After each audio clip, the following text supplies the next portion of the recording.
പ്രിയമുള്ളവരെ, വിശുദ്ധ വചനങ്ങളിലൂടെ നാം യാത്ര ചെയ്യുകയാണ്. നമുക്ക് പ്രത്യേകം പ്രാർത്ഥിക്കാം.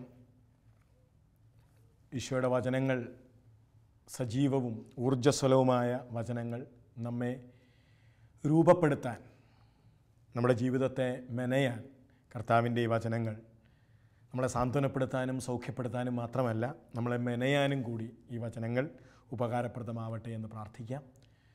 വചനം കേൾക്കുന്ന എല്ലാവരോടും ചേർന്ന് നമുക്ക് കൂട്ടായ്മയിൽ പ്രാർത്ഥിക്കാം. കർത്താവേ, ഈ വചനം ശ്രവിക്കുന്ന എല്ലാ മക്കളോടും ചേർന്ന് ഈ സമയം ഞങ്ങൾ പ്രാർത്ഥിക്കുന്നു. ഞങ്ങൾ കേട്ടിരിക്കെ തന്നെ ഈ തിരുവെഴുത്തുകൾ ഞങ്ങളുടെ ജീവിതത്തിൽ നിറവേറാൻ, ഈ വചനം ഞങ്ങളെ രൂപപ്പെടുത്താൻ, ഞങ്ങളുടെ ജീവിതങ്ങളിൽ ഈ വചനത്തിൻ്റെ വലിയ പ്രതിഫലനങ്ങൾ ഉണ്ടാവാൻ വലിയ കൃപാവരം ഞങ്ങൾക്ക് തന്ന് അനുഗ്രഹിക്കണമേ. മാതാവേ, വചനത്തെ ആഹരിച്ച അമ്മേ, ഞങ്ങൾക്ക് വേണ്ടി പ്രത്യേകം പ്രാർത്ഥിക്കണമേ. പിതാവിൻ്റെയും പുത്രൻ്റെയും പരിശുദ്ധാത്മാവിൻ്റെയും നാമത്തിൽ ആമേൻ.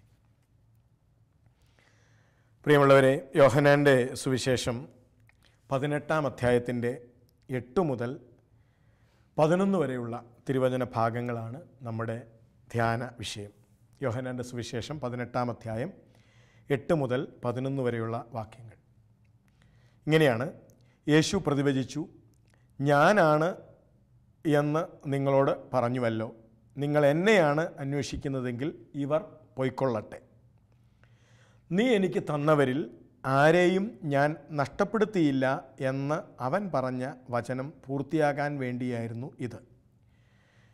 ശിമയോൻ പത്രോസ് വാൾ ഊരി പ്രധാന പുരോഹിതൻ്റെ ഭൃത്യനെ വെട്ടി അവൻ്റെ വലത്ത് ചെവി ഛേദിച്ചു കളഞ്ഞു. ആ ഭൃത്യൻ്റെ പേര് മൽക്കോസ് എന്നായിരുന്നു. യേശു പത്രോസിനോട് പറഞ്ഞു, വാൾ ഉറയിലിടുക. പിതാവ് എനിക്ക് നൽകിയ പാനപാത്രം ഞാൻ കുടിക്കേണ്ടതല്ലേ? പ്രിയപ്പെട്ടവരെ, 2 കാര്യങ്ങൾ ഇവിടെ ശ്രദ്ധേയമാണ്. നീ എനിക്ക് തന്നവരിൽ ആരെയും ഞാൻ നഷ്ടപ്പെടുത്തിയില്ല എന്ന വചനം പൂർത്തിയാകാൻ വേണ്ടിയായിരുന്നു അവനിത് പറഞ്ഞത്. ഏത് പറഞ്ഞത്?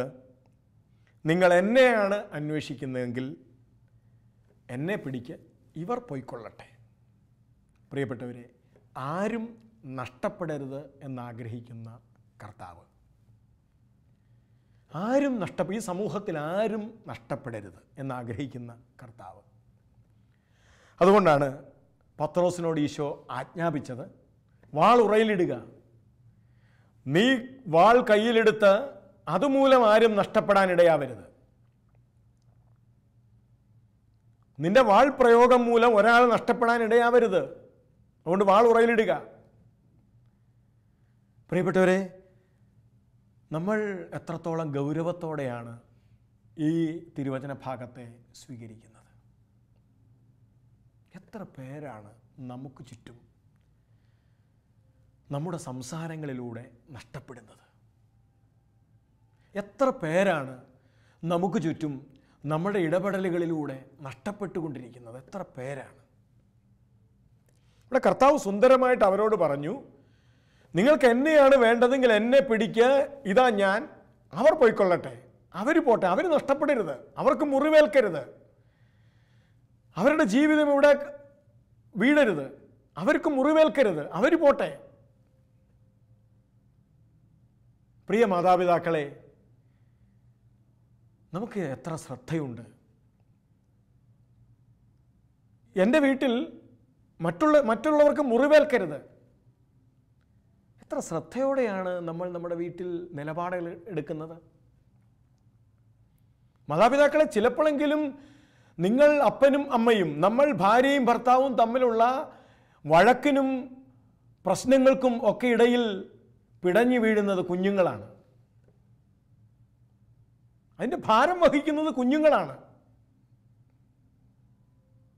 എത്രയോ കുഞ്ഞുങ്ങളുടെ നാവിൽ നിന്ന് കേട്ടിട്ടുണ്ട്, വീട്ടിൽ പപ്പയും മമ്മിയും വഴക്ക് തുടങ്ങിക്കഴിഞ്ഞാൽ ഞങ്ങൾക്ക് പേടിയാണ്.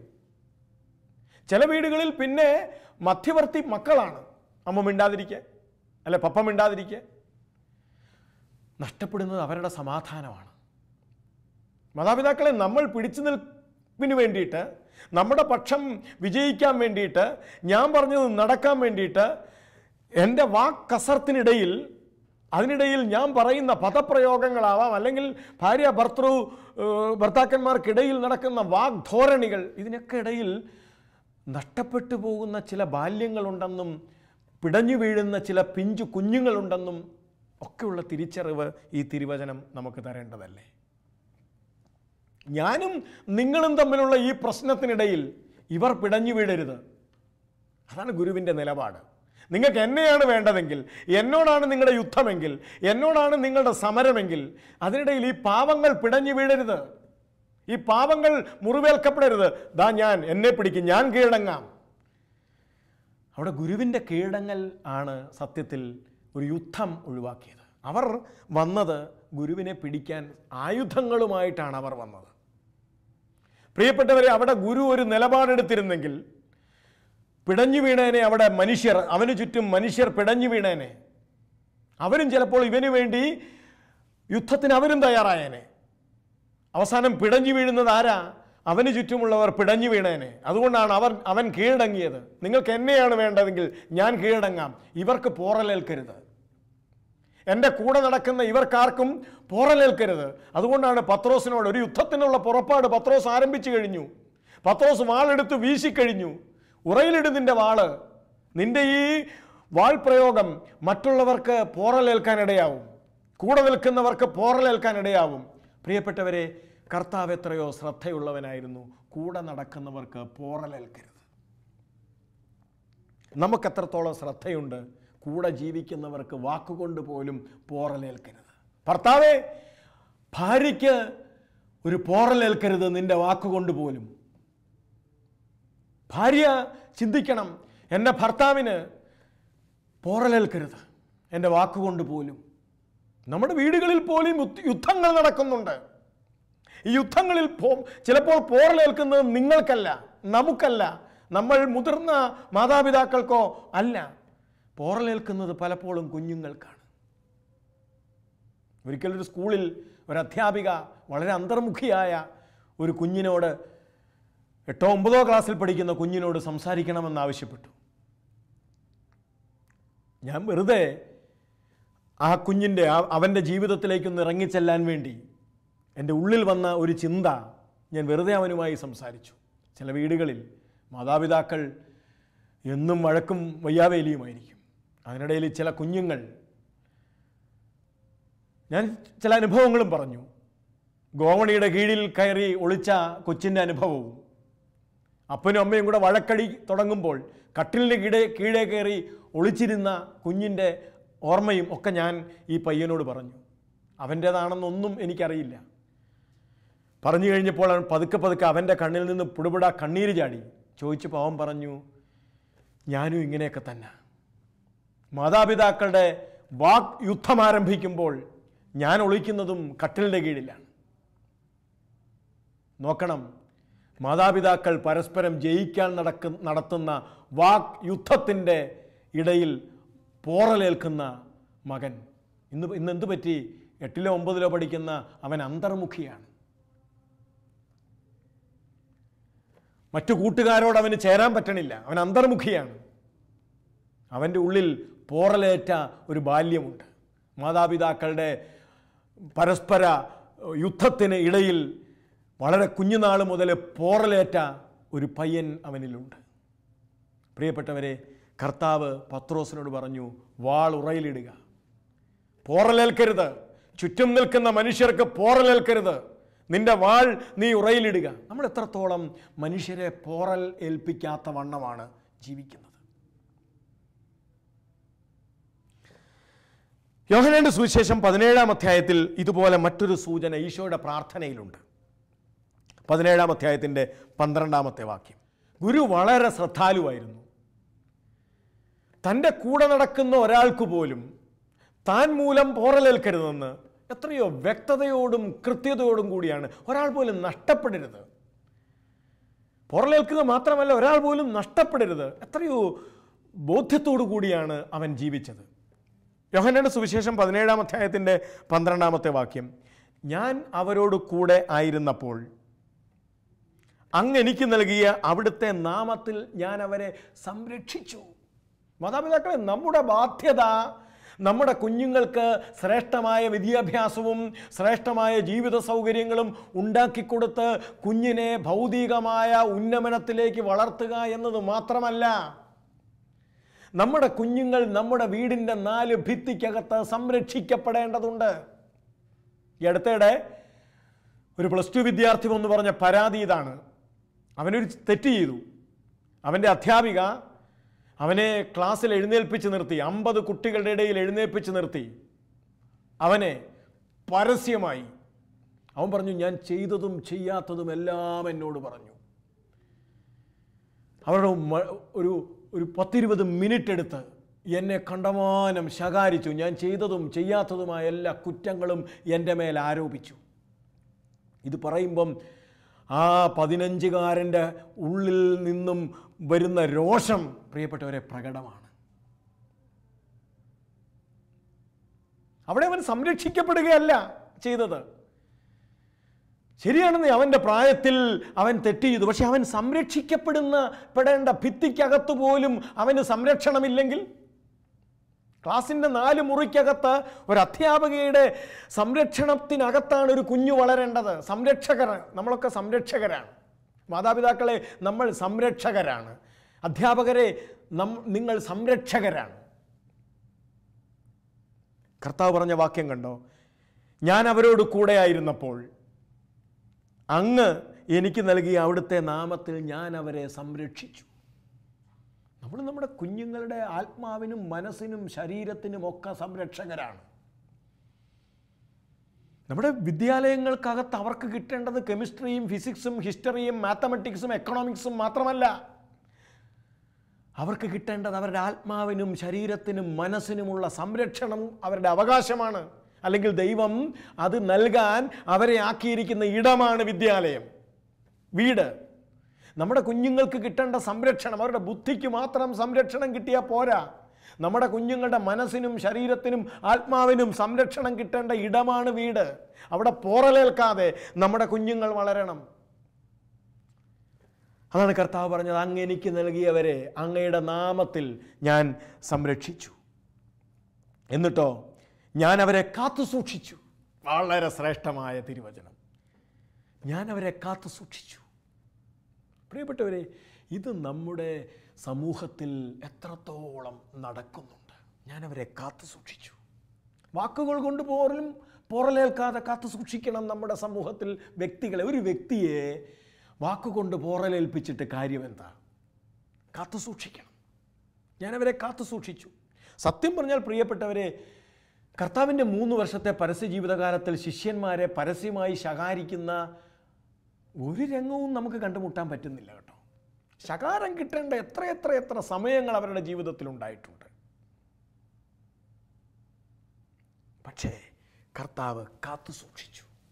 ഞാൻ അവരെ കാത്തു സൂക്ഷിച്ചു. അവരുടെ മനസ്സിന് പോറലേൽക്കാതെ കാത്തു സൂക്ഷിച്ചു. അവരുടെ ആത്മാവിന് പോറലേൽക്കാതെ കാത്തു സൂക്ഷിച്ചു. ഈ ഒരു കാത്തു സൂക്ഷം നമ്മുടെ വീടുകൾക്കകത്ത് അനിവാര്യമല്ലേ? നമ്മുടെ വിദ്യാലയങ്ങളിൽ അനിവാര്യമല്ലേ? നമ്മുടെ പള്ളികളിൽ ഈ ഒരു കാത്തു സൂക്ഷം. എന്നിട്ടോ അടുത്ത വാക്യം കൂടി നമ്മൾ വായിക്കണം. വിശുദ്ധ ലിഖിതം പൂർത്തിയാകാൻ വേണ്ടി നാശത്തിൻ്റെ പുത്രനല്ലാതെ അവരിൽ ആരും നഷ്ടപ്പെട്ടിട്ടില്ല. അതാണ് കർത്താവിൻ്റെ അവബോധം. അവരാരും നഷ്ടപ്പെട്ടിട്ടില്ല.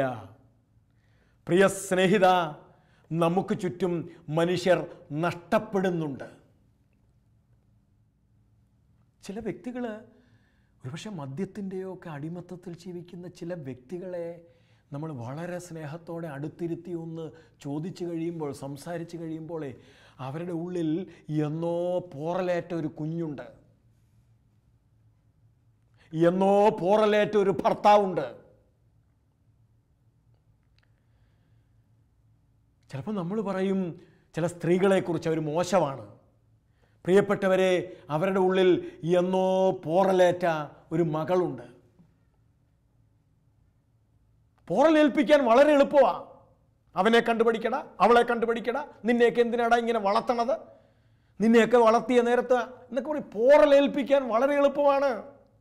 നിങ്ങളെന്താ ഇങ്ങനെ നടക്കണേ? ഭർത്താവിനെ പോറലേൽപ്പിക്കാൻ വളരെ എളുപ്പമാണ്. നിന്നെക്കൊണ്ട് എന്താണ് ഇവിടെ കാര്യം? ഭാര്യയെ പോറലേൽപ്പിക്കാൻ വളരെ എളുപ്പമാണ്. പക്ഷേ ഈ പോറലേൽക്കുന്ന മനുഷ്യൻ, നമ്മൾ പറയില്ലേ, കാടിനകത്ത് മുറിവേറ്റ ചില മൃഗങ്ങൾ അപകടകാരികളാണെന്ന് പറയില്ലേ എന്ന് പറഞ്ഞതുപോലെ, മനുഷ്യരെ പോറലേൽക്കാതെ കാത്തു സൂക്ഷിക്കുക എന്നൊരു വലിയ വിളി പ്രിയപ്പെട്ടവരെ നമ്മുടെ സമൂഹത്തിലുണ്ട്. മറ്റൊരു തിരുവചനം കൂടി ഇതിനോട് ചേർത്ത് നമ്മൾ വായിക്കുന്നുണ്ട്. യോഹന്നാൻ അപ്പസ്തോല പ്രവർത്തനം 20-ാം അധ്യായത്തിൻ്റെ 28-ാമത്തെ വാക്യം. സുന്ദരമാണ് ആ വാക്യം. പൗലോസ് അപ്പസ്തോലൻ്റെ ഈ ഒരു കാത്തു സൂക്ഷിക്കൽ, ശരിക്കും നമ്മളെല്ലാം കാത്തു സൂക്ഷിക്കാൻ വിളിക്കപ്പെട്ടവരാണ് കേട്ടോ. 28-ാമത്തെ വാക്യം, നിങ്ങളെയും അജഗണം മുഴുവനെയും പറ്റി നിങ്ങൾ ജാഗരൂകരായിരിക്കുവിൻ. മാതാപിതാക്കളെ, മക്കൾ പോറലേൽപ്പിക്കപ്പെടാതിരിക്കാൻ തക്കവണ്ണം ജാഗരൂകരായിരിക്കുവിൻ. കർത്താവ് സ്വന്തം രക്തത്താൽ നേടിയെടുത്ത ദൈവത്തിൻ്റെ സഭയെ പരിപാലിക്കാൻ പരിശുദ്ധാത്മാവ് നിയോഗിച്ച അജപാലകരാണ് നിങ്ങൾ. നമുക്ക് ഈ ഒരു അവബോധം വേണം. നമുക്ക് ചുറ്റും ആരാണ് കർത്താവിൻ്റെ രക്തത്താൽ വീണ്ടെടുക്കപ്പെടാത്ത ഏത് വ്യക്തിയാണ് നമുക്ക് ചുറ്റുമുള്ളത്? അടുത്ത് താമസിക്കുന്നവനും അപ്പുറത്ത് താമസിക്കുന്നവനും ഏത് മതത്തിൽപ്പെട്ട ആളുമാവട്ടെ, എല്ലാ വ്യക്തിയും കർത്താവ് തൻ്റെ രക്തം ഒഴുക്കി നേടിയെടുത്തതാണ്. ചിലരത് മനസ്സിലാക്കുന്നുണ്ട്, ചിലർ മനസ്സിലാക്കുന്നില്ല. അത്രയേ ഉള്ളൂ കാര്യം. ആരാണ് നമുക്ക് ചുറ്റും കർത്താവ് തൻ്റെ രക്തം കൊണ്ട് നേടിയെടുക്കാത്ത മനുഷ്യരുള്ളത്? നമ്മുടെ മക്കൾ. അത് നമ്മുടെ സ്വന്തം എന്ന് പറയുന്നതിനപ്പുറത്ത് കർത്താവ് തൻ്റെ രക്തം കൊണ്ട് നേടിയെടുത്ത കുഞ്ഞാണവൻ. നമ്മുടെ ക്ലാസ്സിൽ വന്നിരിക്കുന്ന കുട്ടികൾ, നമ്മുടെ വിദ്യാർത്ഥികൾ എന്ന് പറയുന്നതിനപ്പുറത്ത് ആ കുഞ്ഞ്, അത് LKG-കാരനാവട്ടെ, 2-ാം ക്ലാസ്സുകാരനാകട്ടെ, 10-ാം ക്ലാസ്സുകാരനാകട്ടെ, +2-കാരനാകട്ടെ, കോളേജ് വിദ്യാർത്ഥി ആവട്ടെ, നമ്മുടെ മുൻപിൽ അവൻ ഇരിക്കുമ്പോൾ കർത്താവ് തൻ്റെ രക്തം കൊണ്ട് നേടിയെടുത്ത കുഞ്ഞാണത്. അവനെ, ഈ രക്തം കൊണ്ട് നേടിയെടുത്ത കുഞ്ഞിനെ കാത്തു സൂക്ഷിക്കുക എന്ന വലിയ ഉത്തരവാദിത്വമാണ് പ്രിയപ്പെട്ടവരെ നമ്മൾ പേറുന്നത്. അതുകൊണ്ടാണ് ഗലാത്യ ലേഖനത്തിൽ പൗലോസ് അപ്പോസ്തലന്റെ ഒരു സങ്കടവും കരച്ചിലും ഉണ്ട്. ഗലാത്യ ലേഖനം 4-ാം അധ്യായത്തിൻ്റെ 19-ാമത്തെ വാക്യം നമുക്ക് എത്രയോ സുപരിചിതമാണ്. ആ വാക്യം 4:19, എൻ്റെ കുഞ്ഞുമക്കളെ, നിങ്ങളിൽ ക്രിസ്തു രൂപപ്പെടുന്നത് വരെ ഞാൻ ഈറ്റുനോവ് അനുഭവിക്കുന്നു. എത്ര സുന്ദരമാണ് ആ വാക്യം പ്രിയപ്പെട്ടവരെ. ആരും നഷ്ടപ്പെടാതിരിക്കാൻ ഉള്ള ഒരു ജാഗ്രത,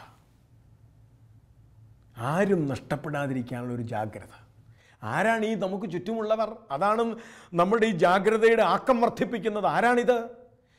ക്രിസ്തു തൻ്റെ സ്വന്തം രക്തത്താൽ നേടിയെടുത്ത വ്യക്തിയാണ് എൻ്റെ മുമ്പിൽ ഇരിക്കുന്നത്. അപ്പോൾ ആരെ നമ്മൾ ഒഴിവാക്കും? ആരെ പോറലേൽപ്പിക്കും? ആരെ കളിയാക്കും? ആരെ വിമർശിക്കും? ആരെ വാക്കുകൊണ്ട് വേദനിപ്പിക്കും? ആരെ പ്രവൃത്തി കൊണ്ട് വേദനിപ്പിക്കും? വാൾ ഉറയിലിടുക. ഈ മനുഷ്യനെ പോറലേൽപ്പിക്കുന്ന വാൾ ഉറയിലിടുക, മനുഷ്യനെ മുറിവേൽപ്പിക്കുന്ന വാൾ ഉറയിലിടുക, മനുഷ്യനെ വെട്ടിമുറിക്കുന്ന വാൾ ഉറയിലിടുക. ഇന്ന് ഇതുമായിട്ടാണ് നമ്മളൊക്കെ ജീവിക്കുന്നത്. നമ്മുടെയൊക്കെ കയ്യിൽ മനുഷ്യനെ മുറിപ്പെടുത്തുന്ന, മനുഷ്യനെ പോറലേൽപ്പിക്കുന്ന, മനുഷ്യനെ വെട്ടിമുറിക്കുന്ന വാളുമായിട്ടാണ് നമ്മൾ പലപ്പോഴും നടക്കുന്ന. വീടുകൾക്കകത്ത് എല്ലാവരുടെയും കയ്യിൽ ഈ വാളുണ്ട്. അവസരം കിട്ടിയാൽ, ഭാര്യ എപ്പോഴെങ്കിലും ഒന്ന് തോക്കട്ടെ, അവസരം കിട്ടിയാൽ അപ്പോൾ ഭർത്താവ് വാൾ കയ്യിലെടുക്കും. കണ്ടില്ലേടി വാൾ കയ്യിലെടുക്കും. ഭാര്യയുടെ കയ്യിലും വാളുണ്ട്. അയാൾ ഒത്തു കിട്ടാൻ നോക്കിയിരിക്കുകയാണ്. അയാളുടെ ഒരു വീഴ്ച വരട്ടെ, എനിക്കറിയായിരുന്നു, കണ്ടില്ലേ, അപ്പോളെ ഭാര്യ ഭർത്താവിനെ വെട്ടാൻ വാൾ അവളുടെ കയ്യിൽ റെഡിയാണ്. മൂർച്ച വെപ്പിച്ച് അവൾ കൊണ്ടു നടക്കുകയാണ് വാൾ. കുഞ്ഞുങ്ങളുടെ കയ്യിലും വാളുണ്ട് ചങ്ങാതി. മാതാപിതാക്കൾക്ക് വെട്ടാൻ അവരും തയ്യാറായിട്ട് നിൽക്കുകയാണ്. അപ്പനൊരു വീഴ്ച വന്നാൽ അപ്പ വെട്ടും, മുറിവേൽപ്പിക്കും, പോറലേൽപ്പിക്കും. പ്രിയപ്പെട്ടവരെ, കർത്താവ് എല്ലാവരോടും കൂടി പറഞ്ഞു, വാൾ ഉറയിലിടുക. നമ്മുടെ കയ്യിൽ ഇനി വേണ്ടത് വാളല്ല. ആരെയും പോറലേൽപ്പിക്കുന്നവരൊക്കെ നഷ്ടപ്പെടും കേട്ടോ. പോറലേൽക്കുന്നവരൊക്കെ നഷ്ടപ്പെടും, ഒരു സംശയവും വേണ്ട. കുഞ്ഞുനാളിൽ ചിലപ്പോൾ അമ്മയുടെ ഉദരത്തിൽ കിടന്ന് പോറലേൽക്കുന്ന കുഞ്ഞ് പിന്നീട് വളർന്ന് വലുതായി വരുമ്പോൾ നമ്മൾ കാണാൻ മേലെ നാശത്തിൻ്റെ വഴിയിലൂടെ സഞ്ചരിക്കുന്നത്. അമ്മയുടെ ഉദരത്തിൽ കിടന്ന് 9 മാസക്കാലം ചിലപ്പോൾ സ്നേഹം കിട്ടാതെ, പരിഗണന കിട്ടാതെ, വാത്സല്യം കിട്ടാതെ പോറലേറ്റ് വളർന്ന കുഞ്ഞ് വളർന്ന് വലുതായി 18ാമത്തെ വയസ്സിൽ ചിലപ്പോൾ നമ്മൾ കണ്ടുമുട്ടുന്നത് അവനെ അവിടെയും ഇവിടെയൊക്കെയാണ്. ജീവിതത്തിൽ ലക്ഷ്യബോധം നഷ്ടപ്പെട്ട് പോറലേൽക്കുന്നവരൊക്കെ നഷ്ടപ്പെടും. അതുകൊണ്ടാണ് കർത്താവ് പറഞ്ഞത്, പത്രോസെ വാൾ ഉറയിലിടണം, പോറലേൽപ്പിക്കരുത്, മുറിവേൽപ്പിക്കരുത്. നമുക്ക് വളരെ എളുപ്പമാണ് പോറലേൽപ്പിക്കാനും മുറിവേൽപ്പിക്കാനും. അതിന് തക്ക വാക്കുകളൊക്കെ നമ്മുടെ കയ്യിലുണ്ട്. നല്ല സ്ഫുടം തീർന്ന വാക്കുകൾ നമ്മൾ സൂക്ഷിച്ചു വെച്ചിട്ടുണ്ട്. പറയേണ്ട സമയത്ത് പറയേണ്ടടുത്ത് പറയാൻ വേണ്ടിയിട്ട് ഓർമ്മ വെച്ച് നല്ല കാച്ചിക്കുറുക്കിയ വാക്കുകൾ ഒക്കെ നമ്മുടെ കയ്യിലുണ്ട് മനുഷ്യനെ മുറിപ്പെടുത്താൻ. പക്ഷേ പോറലേൽക്കുന്ന ഏതു മനുഷ്യനും നഷ്ടപ്പെടും. അവസാനം നമ്മുടെ കയ്യിലൂടെ നഷ്ടപ്പെട്ട മനുഷ്യരുടെ കണക്കുമായിട്ട് നമുക്ക് ദൈവത്തിൻ്റെ മുമ്പിൽ നിൽക്കേണ്ടി വരും. കർത്താവ് നിന്ന് എങ്ങനെയാണെന്നറിയാമോ? നഷ്ടപ്പെടാത്തവരുടെ കണക്കുമായിട്ടാണ്. അങ്ങനെ ഏൽപ്പിച്ചവരിൽ ഒരാളെ പോലും ഞാൻ നഷ്ടപ്പെടുത്തിയിട്ടില്ലെന്ന്, വാക്കുകൊണ്ടോ പെരുമാറ്റം കൊണ്ടോ ഉപേക്ഷ കൊണ്ടോ ഞാൻ നഷ്ടപ്പെടുത്തിയിട്ടില്ലെന്ന് എന്ന ആ വലിയ ചിന്തയുമായിട്ടാണ് കർത്താവ് നിന്നത് പിതാവിൻ്റെ മുൻപിൽ. അപ്പാ, അങ്ങ് എനിക്ക് തന്നവരിൽ ഒരാളെ പോലും ഞാൻ നഷ്ടപ്പെടുത്തിയിട്ടില്ല. നമ്മൾ നിൽക്കുമ്പോൾ നമ്മൾ നഷ്ടപ്പെടുത്തിയവരുടെ കണക്കുമായിട്ട് നമുക്ക് നിൽക്കേണ്ട ഗതികേട് വരുമോ ചങ്ങാതി? എൻ്റെ വാക്കുകൊണ്ട് നഷ്ടപ്പെട്ടവർ, ഉപേക്ഷിക്കേണ്ട വാൾ കയ്യിൽ പിടിച്ച് ചുഴറ്റി എനിക്ക് ചുറ്റും കണ്ടവരെയൊക്കെ മുറിപ്പെടുത്തി പോറലേൽപ്പിച്ച് വെട്ടിനുറുക്കി ഒക്കെ നഷ്ടപ്പെടുത്തിയ അനേകരുടെ കണക്കുകളുമായിട്ട് നമുക്ക് നിൽക്കേണ്ട ഗതികേടുണ്ടാകുമോ? അതുകൊണ്ട് നമുക്ക് ഈശോ യോഹന്നാന്റെ സുവിശേഷം 18-ാം അധ്യായത്തിൽ പറഞ്ഞ ആ വചനം നമ്മുടെ ജീവിതത്തിൻ്റെ ഒരു ആപ്തവാക്യമായിട്ടെടുക്കാം. എനിക്ക് നൽകിയിരിക്കുന്നവരിൽ ഒരാൾ പോലും നഷ്ടപ്പെടരുത്. എനിക്ക് ചുറ്റുമുള്ളവരിൽ ഒരാൾ പോലും നഷ്ടപ്പെടരുത്. നമുക്ക് ആ ഒരു ഭാരം വേണം. ജീവിക്കുന്നത് ഈ ഭാരത്തോടെ വേണം, ഈ ഹൃദയഭാരത്തോടെ വേണം. ഒപ്പം 17-ാം അധ്യായത്തിൽ കർത്താവ് പറഞ്ഞ ആ പദവും ഞാൻ കാത്തു സൂക്ഷിച്ചു. മുറിവേറ്റവനെ, തളർന്നവനെ ഒക്കെ കാത്തു സൂക്ഷിക്കണമെന്ന്. നമുക്ക് നമ്മുടെ വീട് സുവിശേഷത്തിൽ കാണിച്ചതുപോലെ, നമ്മുടെ സമൂഹം സുവിശേഷത്തിൽ കാണിച്ചതുപോലെ, നമ്മുടെ പള്ളിക്കൂടം സുവിശേഷത്തിൽ കാണിച്ചതുപോലെ ആ സത്രം തന്നെയാവണം. നമ്മുടെ പള്ളി സത്രം തന്നെയാവണം. മുറിവേറ്റ് കിടന്നവനെ കൊണ്ടുവന്ന് എണ്ണയും വീഞ്ഞുമൊഴിച്ച് സുഖപ്പെടുത്തുന്ന സത്രം തന്നെയാവണം. അല്ലാതെ മുറിവേൽപ്പിച്ചവരെ കൊണ്ടും മുറിവേറ്റവരെ കൊണ്ടും നിറഞ്ഞ ഒരു സമൂഹമായി നമ്മുടേത് മാറരുത്. നമുക്ക് 2 തീരുമാനങ്ങൾ എടുക്കണം. ഒന്ന്, വാൾ ഉറയിലിടാമെന്ന്. എൻ്റെ മൂർച്ചയുള്ള വാക്കാകുന്ന വാൾ ഉറയിലിടാമെന്ന്. ചിലപ്പോൾ ചില കലിപ്പിച്ച നോട്ടമാണ് എൻ്റെ വാൾ. പിള്ളേർ ദഹിച്ചു പോകും. നമ്മുടെ മുമ്പിലിരിക്കുന്ന വിദ്യാർത്ഥികൾ ദഹിച്ചു പോകുന്ന ഒരു തരം നോട്ടം. മൂർച്ചയുള്ള വാളാണ് ആ നോട്ടം. ഉറയിലിടാമെന്ന്. ചിലപ്പോൾ കല്ല് വെച്ച ചില വർത്തമാനമാണ് നമ്മുടെ വാൾ. ഉറയിലിടാമെന്ന്. എന്നിട്ടോ സ്നേഹത്തിൻ്റെ എണ്ണ പുരട്ടാമെന്ന്. വീഞ്ഞ്, സ്നേഹത്തിൻ്റെ വീഞ്ഞ് ഒഴിച്ചു കൊടുക്കാം. ഇനി ഞാൻ മുറിപ്പെടുത്തില്ല എന്ന് മാത്രമല്ല, മുറിവേറ്റവർക്ക് ഇത്തിരി എണ്ണ ഒഴിച്ചു കൊടുക്കാമെന്ന്. സ്നേഹത്തിൻ്റെ, പരിഗണനയുടെ, പരിചരണത്തിൻ്റെ ഇത്തിരി എണ്ണ ഒഴിച്ചു കൊടുക്കാമെന്ന്, ഇത്തിരി തൈലം പുരട്ടി കൊടുക്കാമെന്ന് തീരുമാനമെടുത്താൽ നമ്മുടെ സമൂഹം പോറലേൽക്കുകയും മുറിവേൽക്കുകയും കൊണ്ട് നഷ്ടപ്പെടാതിരിക്കുന്ന ഭാര്യാഭർത്താക്കന്മാരും മാതാപിതാക്കളും കുഞ്ഞുങ്ങളും ഒക്കെ കൊണ്ട്, ചിലപ്പോൾ നമ്മുടെ വാർദ്ധക്യത്തിലെത്തിയതുപോലും എത്തിയവർ പോലും പോറലേൽക്കുന്നുണ്ട് കേട്ടോ. നമുക്ക് പോറലേൽപ്പിക്കാതെ കർത്താവ് പറഞ്ഞതുപോലെ കാത്തു സൂക്ഷിക്കാം. സ്നേഹത്തിൻ്റെ തൈലം പുരട്ടി എണ്ണയൊഴിച്ച് നമുക്ക് കാത്തു സൂക്ഷിക്കാം. നമുക്ക് പ്രാർത്ഥിക്കാം. കർത്താവേ, അങ്ങയുടെ രക്തം കൊണ്ട് അങ്ങ് നേടിയെടുത്തതാണ് എനിക്ക് ചുറ്റും ഞാൻ കാണുന്ന എല്ലാവരും. ഏതു മതത്തിലും ജാതിയിലും പെട്ടവരാവട്ടെ, എനിക്ക് ചുറ്റും ഞാൻ കാണുന്ന എല്ലാ മനുഷ്യരും അങ്ങയുടെ രക്തം കൊണ്ട് അങ്ങ് നേടിയെടുത്തതാണ്. അങ്ങയുടെ അടികളുടെ ഫലമായിട്ട് നേടിയെടുക്കപ്പെട്ടവരാണ്. അവരെ, അങ്ങ് രക്തം കൊടുത്ത് നേടിയെടുത്തവരെ കാത്തുസൂക്ഷിക്കാൻ ഞങ്ങളെ അങ്ങ് വിളിക്കുന്നുണ്ട്. കർത്താവെ, അത് ഞങ്ങളുടെ വീടിനകത്താണെങ്കിലും, ഞങ്ങളുടെ പള്ളിക്കുള്ളിലാണെങ്കിലും, ഞങ്ങളുടെ സമൂഹത്തിലാണെങ്കിലും, ഞങ്ങളുടെ വിദ്യാലയത്തിലാണെങ്കിലും ഞങ്ങൾക്ക് പോറലേൽപ്പിക്കാതെ, മുറിപ്പെടുത്താതെ, വാളുകൾ ഉറയിലിട്ടുകൊണ്ട് സ്നേഹത്തിൻ്റെ തൈലം പുരട്ടി മറ്റു മനുഷ്യരെ കാത്തു സൂക്ഷിക്കാനുള്ള വലിയ കൃപാവരം തന്ന് ഞങ്ങളെ അനുഗ്രഹിക്കണമേ എന്ന് പ്രാർത്ഥിക്കുന്നു. ഇന്നു മുതൽ എല്ലാ വാളുകളും ഉറയിലിടാൻ തക്കവണ്ണം ഞങ്ങൾക്കങ്ങ് കൃപാവരം നൽകണമേ. പിതാവിൻ്റെയും പുത്രൻ്റെയും പരിശുദ്ധാത്മാവിൻ്റെയും നാമത്തിൽ ആമേൻ.